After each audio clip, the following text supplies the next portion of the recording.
Hello friends, good afternoon. I think all are you are fine and study is going on. अभ्यास चालू आहे. Very good. अभ्यास चालूच राहिला पाहिजे. कारण शाळा तर बंद आहे.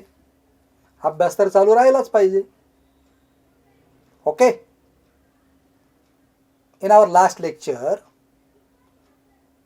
we have seen that in the story of Journey to the West, what we have done? We have seen that the goddess of mercy assigned a task to three special people. To the three special peoples. Who are they? Sun Wukong or the Monkey King, Zhu Bazzi or the Pixie, and Sha Wuzing or Sand Priest. They are assigned a task. What task? To save or vanquish the demons for the safety of Yuan Chong. For the safety of Yuan Chong. And who had assigned task to these three people? Goddess of mercy. That is Guanyin deity. Guanyin deity. These are some new words for us. But if you read the para again and again, definitely you will remember them.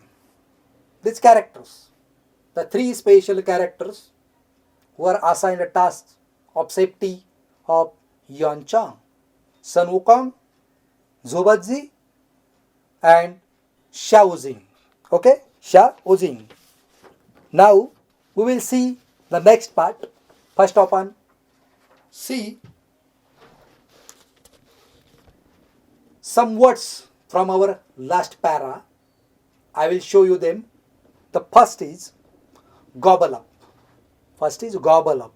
What is gobble up? To swallow or eat hastily or hungrily in large pieces. In English it is a very long explanation. In Marathi, what is gobble up? In a single word, I will tell you, baka baka khani. What is gobble up? बका बका खाणे. कसं खातात रे बका बका? म्हणजे कसं? तर जेवढं हातात सापडेल तेवढं. Not cutting the food in small pieces. जसं आहे तसं मुठभर घेणे आणि खाणे. That is called बका बका खाणे किंवा gobble up. काय म्हणतात त्याला? Gobble up. Second word is the holy monk. The holy monk. Who was the holy monk? Yuan Chang. Yuan Chang was the holy monk in this story. Who had traveled from China to India and again after gathering the scriptures, Buddhist scriptures, he traveled from India to China. And in this story he is called the holy monk. What is monk? The monk is a person who practices religious asceticism by monastic living. Religious asceticism by monastic living. Monastic living म्हणजे काय? साधू प्रमाणे सगळे ते साधूचे कपडे किंवा मॉंगचे कपडे जे असतात, तुम्ही पाहिलंय आपल्याकडचे साधू भगवे कपडे घालत असतात, तसं जे बौद्ध भिक्खू असतात ते देखील एक डार्क रेडिश कलरचा त्यांचा पेहराव असतो. तशा प्रकारचा तो मॉंगचा पेहराव घालणारा जो व्यक्ती असतो बौद्ध धर्मामध्ये त्याला आपण द होली मॉन्क म्हणजे काय, पवित्र भिक्षू असं म्हणतो.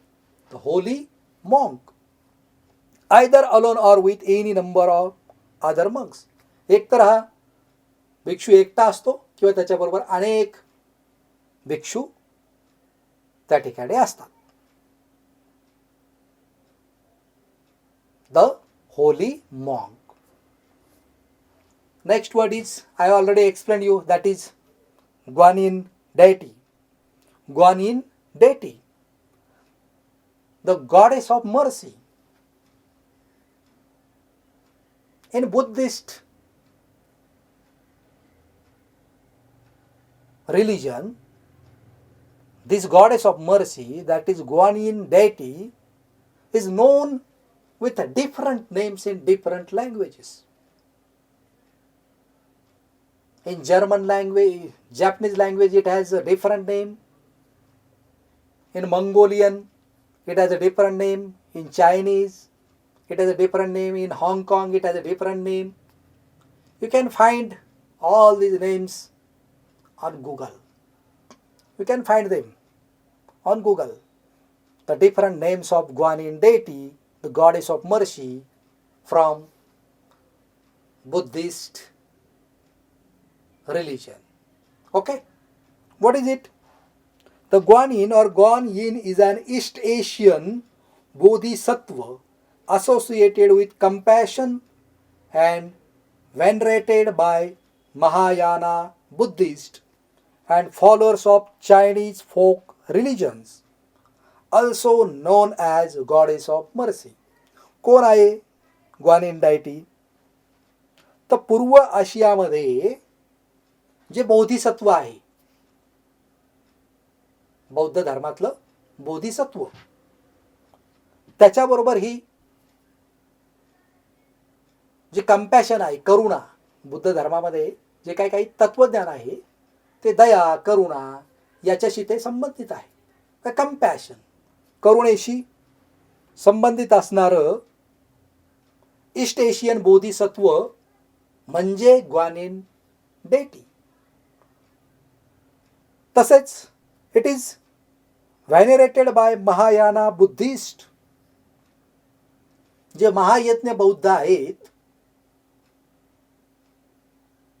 बौद्ध धर्मातले जे महायज्ञ बौद्ध मोठमोठे भिक्षू किंवा महायज्ञ बौद्ध जे ज्यांना म्हटलं जातं, जे डेटी आहेत, देवता आहेत, त्यांना आदराने बौद्ध धर्मामध्ये पुकारलं जातं. आणि who are the followers of Chinese religion, Chinese folk religion, जो चीनमधला लोकधर्म आहे, त्या लोकधर्माचे जे फॉलोअर आहेत, असे महायज्ञ बौद्ध यांना काय म्हटलं जातं, काय त्यांना समजलं जातं? They are called as guanine डेटी. त्यांना काय समजलं जातं? ग्वानिन डेटी, which is also non as goddess of mercy. काय म्हटलं जातं? Goddess of mercy. Okay.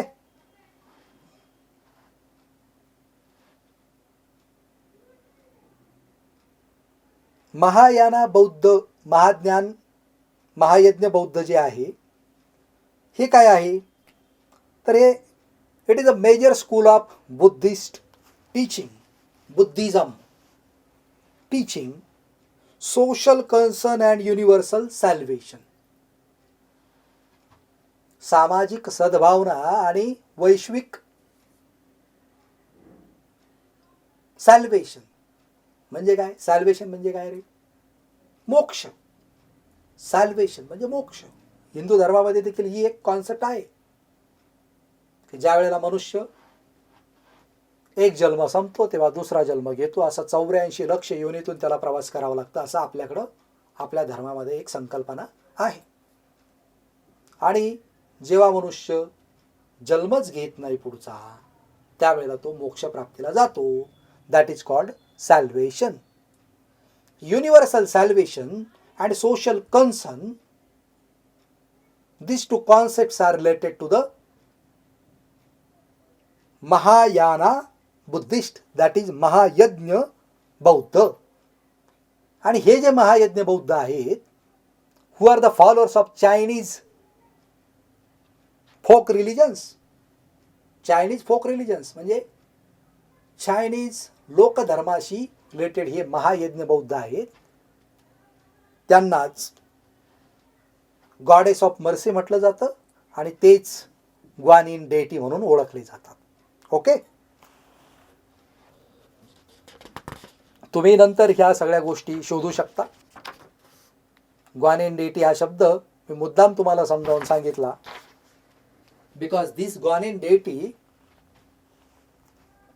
had assigned task to the three special peoples to protect Yuan Chang from various demons and evil bodies. Okay, now we will see our next part. Textbook page number 19, last 3-4 lines. The last para of page number 19, you can see the lines. I will read to you and you have to listen it carefully. While listening, you have to observe these lines from your textbook. Okay? Okay, we will start. Now, these three characters are no saints. These three characters which are assigned the task by Guanyin deity. These three characters are no saints. In fact, though they all have supernatural powers, they are known troublemakers.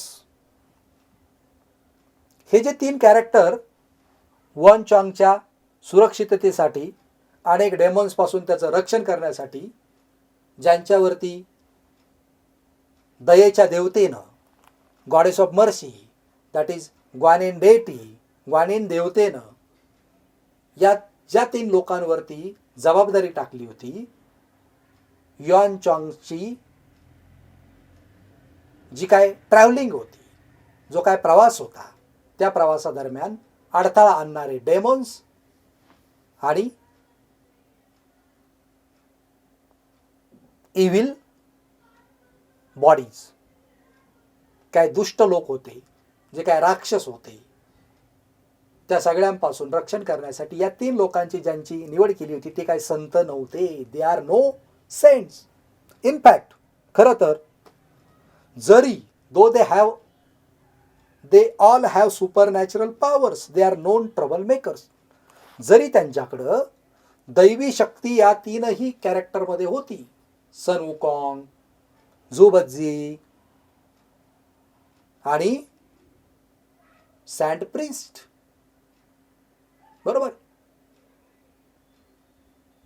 या सगळ्यांमध्ये जरी supernatural power होती, दैवी शक्ती होती, तरी देखील ते कशासाठी ओळखले जात होते? कशासाठी?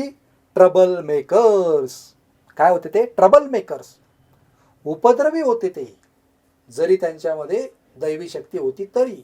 मग यांच्यावरती गॉडेस ऑफ मर्सीनं युआन चॉंगचं प्रोटेक्शन, संरक्षण करण्याची जबाबदारी का सोपवली असेल? तर बघा, so the gods have thrown them out of heaven. हे ट्रबल मेकर्स होते, जरी त्यांच्यामध्ये सुपरनॅचरल पॉवर होती तरी, दैवी शक्ती असूनही उपद्रवी तिघही होते. उपद्रव मूल्य त्यांच्यामध्ये भरपूर होतं, ते लोकांना त्रास द्यायचे, म्हणून त्यांना हेवनमधून देवतांनी काय केलं होतं? बाहेर फेकलं होतं. काय केलं होतं? The gods have thrown them out of heaven. स्वर्गाच्या बाहेर त्यांना हाकलून दिलेलं होतं, त्यांना फेकून दिलेलं होतं देवतांनी. कशामुळं? Because though they are all have supernatural powers, they are known trouble makers. Trouble making हे त्यांची हॅबिट होती, लोकांना उपद्रव करणे त्यांची सवय होती. त्या सवयीमुळे देवांनी त्यांना स्वर्गामधून बाहेर हाकललं होतं. पुढं, however the kind deity Guanyin has offered each of them one more chance. Now look on page number 20, textbook page number 20. However, the kind deity Guanyin has offered each of them one more chance. आणि या स्वर्गामधून त्यांना बाहेर फेकल्यामुळं त्यांना एक संधी goddess of मर्सीनं, Guanyin देवतेनं, दयेच्या देवतेनं त्यांना एक संधी त्यांना ऑफर केलेली होती. काय होती ती संधी? If you help the holy monk in its pilgrimage to India, if you use your powers for this good work, then you may return to heaven. त्यांना संधी दिली, परंतु अट काय होती? दयेच्या देवतेनं या सगळ्यांना हेवन मधून बाहेर देवतांनी हाकलून दिल्यानंतर परत येण्याची एक संधी दिली, परंतु अट ठेवली. काय अट होती? की हा जो होली मॉन्क आहे युआन चॉंग, याच्या प्रवासाच्या दरम्यान तुम्ही तुमच्या सुपर नॅचरल पॉवर, ट्रबल मेकिंगची पॉवर नव्हे, सुपर नॅचरल पॉवरचा उपयोग तुम्ही जर त्या होली मॉन्कच्या संरक्षणासाठी, म्हणजे चांगल्या कामासाठी, तुमची चांगली शक्ती, वाईट शक्ती नव्हे, चांगली शक्ती जर तुम्ही वापरली, तर तुम्हाला हेवनमध्ये परत येण्याची एक संधी गॉडेस ऑफ मर्सीनं, ग्वानिन देवतेनं, दयेच्या देवतेनं त्यांना एक संधी दिली. या तीनही स्पेशल पर्सनला. Okay, that is why the three characters have agreed to be Yuan Chong's disciples and to help Yuan Chong in his difficult journey. आणि म्हणून या हेवनमधून त्यांना बाहेर टाकल्यामुळं परत हेवनमध्ये, स्वर्गामध्ये प्रवेश मिळवण्यासाठी या तीनही कॅरेक्टर्सनं जी काय टास्क त्यांना असाइन केलं होतं दयेच्या देवतेनं, ते त्यांनी स्वीकारलं. कोणतं टास्क होतं ते? तर युआन चॉंगचे शिष्य म्हणून त्यांनी युआन चॉंगला त्याच्या या खडतर प्रवासामध्ये मदत करण्याचं टास्क, त्याचं संरक्षण करण्याचं टास्क या तीनही व्यक्तींनी, मंकी किंग, पिक्सी आणि सँड प्रिस्ट, या तिघांनी देखील हे जे काम होतं ते काम त्यांनी स्वीकारलं. कशासाठी? तर त्यांना परत एकदा स्वर्गामध्ये जाण्याची संधी त्या कामामुळं मिळणार होती. By using their super natural powers for good reason, not their trouble making powers for bad reason. Okay, लक्षात येत आहे तुमच्या? Good. And sure enough they have many thrilling, exciting and sometimes humorous adventures on the way to the Holy Land, India. आणि जेव्हा हा प्रवास सुरू झाला युआन चॉंगचा, तेव्हा त्या प्रवासामध्ये या तिघांनाही अनेक थ्रिलिंग, थरारक, एक्साइटिंग, शोभक, थरारक, शोभक and sometimes humorous adventures, अनेक गमतीशीर, धाडस, साहस त्यांना या प्रवासामध्ये, travelling to holy land, which was holy land for Yuan Chong. India was the holy land for Yuan Chong because he would like to gather some holy scriptures, Buddhist scriptures from India, and he would like to take them to China. आणि हा जो त्याचा प्रवास होता from China to India, यामध्ये एक संधी म्हणून या तीन कॅरेक्टरला त्याचं संरक्षण करण्याचं जे काही काम दिलं होतं, त्या कामाच्या दरम्यान, त्या ट्रॅव्हलिंगच्या दरम्यान त्यांना अनेक थरारक, शोभक आणि साहसी अनुभव त्यांना या काळामध्ये, या मार्गामध्ये, in this travelling to holy land India, भारताच्या या प्रवासामध्ये त्यांना अनेक असे अनुभव त्यांना आले. काय ते अनुभव होते? जर्नी टू द वेस्टमध्ये हे सगळे दिलेले आहे. आपण we are learning a piece of journey to the west. एक त्याचा छोटासा पार्ट आपण, एक छोटासा भाग आपण आपल्या ह्या लेसनमध्ये जर्नी टू द वेस्ट या इपिक नॉवेलचा आपण शिकतोय. Now see that one question is given to you. Find the word from the passage that mean a person who causes difficulties. And the three options are given to you. That is troublemaker, guanyin and humorous. Which word is suitable or synonym to the a person who causes difficulties? व्यक्ती की जो इतरांना काय करतो? अडथळे आणतो. I just explain you. The person who causes difficulties to others is called troublemaker. You can see the answer is troublemaker. What is troublemaker? Person who causes the difficulties to others is called troublemaker. This is the explanation of troublemaker, synonym to troublemaker. Next part on page number 20. Look in your textbook. Next para. The most powerful among the three disciples is Sun Wukong. Everything about him is extraordinary. हे जे तीन व्यक्ती होते, सन वुकॉंग त्यापैकी एक होता. Yuan चॉंगच्या प्रवासात मदत करणारे आणि दयेचे देवतेनं ज्यांना या कामासाठी निवडलं होतं, एक संधी त्यांना दिली होती.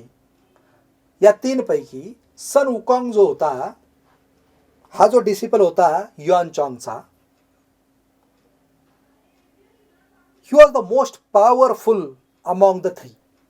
त्या तिघांपैकी सन वुकॉंग अत्यंत शक्तिशाली होता, एक्स्ट्राऑर्डिनरी होता, असामान्य पॉवर त्याच्यामध्ये होत्या. He was born when winds blew over a huge stone egg on the flower fruit mountain. म्हणजे फ्लावर फ्रूट माउंटन.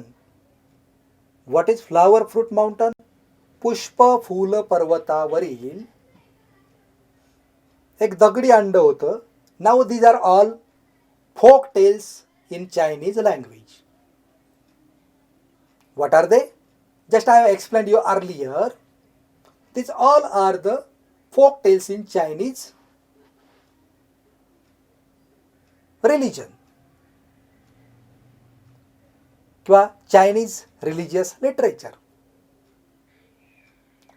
ह्या ज्या फोक टेल्स या प्रवासादरम्यान आपल्याला ऐकायला मिळतात, त्याच्यापैकी सन वुकॉंग जो एक powerful out of the three persons, three disciples of Yuan Chong, Sun Wukong was an extraordinary personality. He was born when winds blew over a huge stone egg on the flower fruit mountain. म्हणजे पुष्पफूल पर्वतावरील दगडी अंड्यावरून जेव्हा वारे वाहत होते, त्यावेळेला या सन वुकॉंगचा जन्म झाला. Sun Wukong means he is called also the monkey king. वानरांचा राजा असं देखील त्याला नाव आहे. Sun Wukong or the monkey king who was the strongest powerful personality out of three disciples of Yuan Chong. He is able to transform himself in 72 different ways.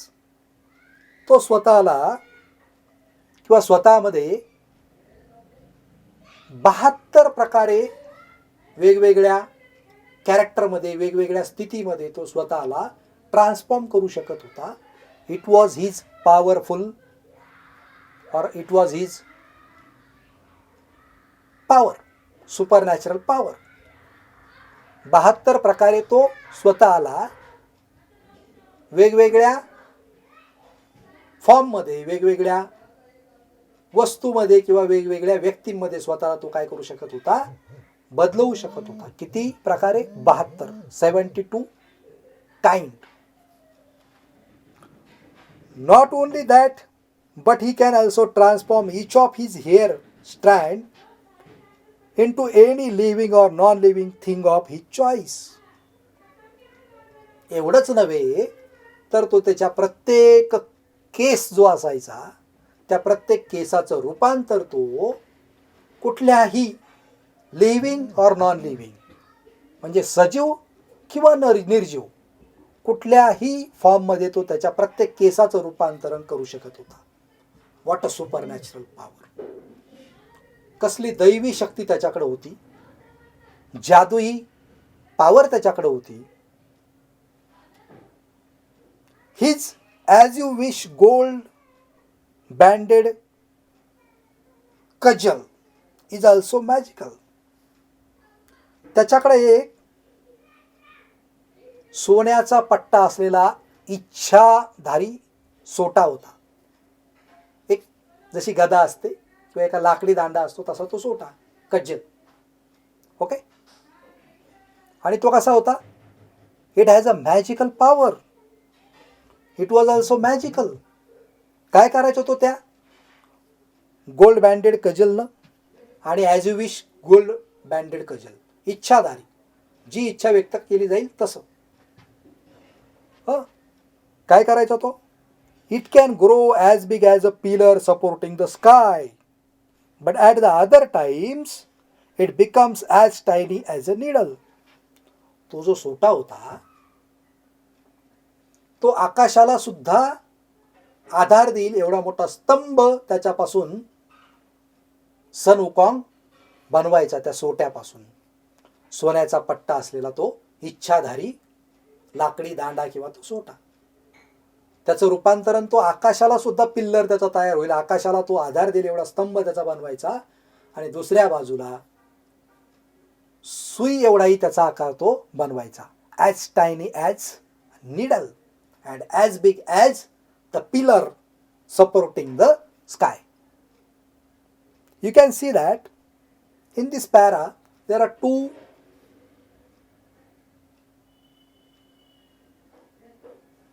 adjective phrases you can see. As big as tiny as.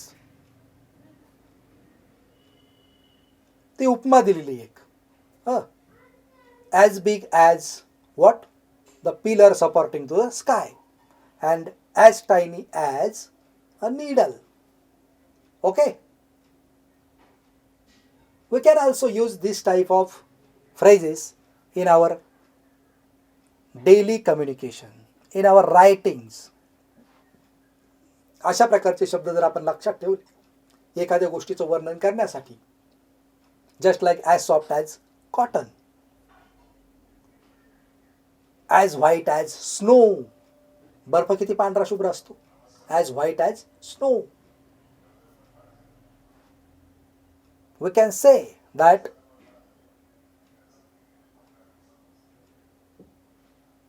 the cotton is as white as snow. म्हणजे एखाद्या कॉटनचं, कापसाचं वर्णन तुम्हाला करायचं असेल रंगाचं, तर तुम्ही त्याला स्नोची उपमा देण्यासाठी as white as ही फ्रेज तुम्ही वापरू शकता. बरोबर. अशा अनेक फ्रेज आपण नंतर आपल्या वर्कशॉपमध्ये बघणार आहोत. I think you understood the para की 3 डिसिपल्सपैकी अत्यंत पॉवरफुल सुपरनॅचरल पॉवर एक्स्ट्राऑर्डिनरी असणारा एक व्यक्ती म्हणजे सन वुकॉंग. आणि काय काय करू शकत होता तो? तर त्याचा जन्म झाला होता या द मंकी किंगचा. पुष्पफुल पर्वतावरून जेव्हा दगडी अंड्यावरून वारे वाहत होते तेव्हा जन्म झाला. तो स्वतःला 72 वेगवेगळ्या प्रकारांमध्ये रूपांतरित करू शकत होता. त्याच्या प्रत्येक केसाचं रूपांतरण तो सजीव किंवा निर्जीव वस्तूमध्ये करू शकत होता. आणि त्याच्याकडे एक जो सोन्याचा पट्टा असणारा सोटा होता, तो त्याचा आकार बदलू शकत होता, एवढा की तो आकाशाला त्याचा आधार देता येईल एवढा स्तंभ बनवायचा, आणि दुसऱ्या बाजूला तो त्याचं रूपांतरण छोट्याशा सुईमध्ये देखील करायचा. ओके, इथपर्यंत लक्षात आलं? आलं का लक्षात इथपर्यंत? Very good. नाऊ आतापर्यंत जे आपण शिकलो, जे 3 कॅरेक्टर मी तुम्हाला सांगितले, ते 3 कॅरेक्टरचे पॅरलल नेम, त्यांचे जे काय निकनेम होते, त्या निकनेम तुमच्या लक्षात आहेत का ते एकदा चेक करा. I will show you the question. Let's see. The first question is, who is the most powerful among the 3 disciples of Yuan Chang? Just I have explained to you that who is the most powerful among the 3 disciples of Yuan Chang? And the answer is what? Sun Wukong, the Monkey King. Okay? Have you remember? Okay, very good. For this lecture, I think this is sufficient. In our next lecture, we will see the next part of the lesson. Okay? For today, we will stop here. In our next lecture, we will see the next part of the story. Okay? This is a big story, and the name of the characters in this story are different because these characters are from China. They are not familiar with us. The terms in this story are also not familiar to us. That is why I am explaining the story very slowly, because once you learned or understood the story, you will not forget the story in your life. Okay? Then we will stop today, and in your next lecture I will explain you the next story. Okay? Bye then.